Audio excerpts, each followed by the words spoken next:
siku ambayo kwamba wanadamu watasimama mbele ya Mola ambaye kwamba ni mlezi. Allah subhanahu wa ta'ala awaamrishe wanadamu hawa wawe ni wenye kuinuka, na kila mmoja aulizwe kwa lile ambalo kwamba amelilifanya. Mwanadamu huyu, ndugu zanguni katika imani, anatizama mbele yake, fala yara illa an-nara tilqaa wajhi, haoni isipokuwa ni moto umekuwa ni wenye kumtizama mbele yake.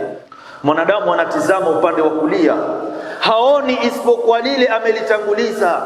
Wayandhuru ash'ama minhu fala yara illa ma qaddam, anaangalia upande wake wa kushoto, haoni isipokuwa yale ameyatanguliza. Kila mmoja ataongea na Mola wake siku ya Kiyama.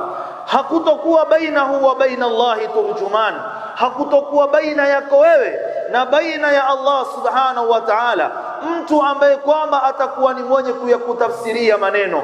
Ikiwa wewe ulikuwa ni mtu wa kutenda mema, unaangalia upande wa kulia unaona ni mema, na upande wa kushoto unaona ni mema.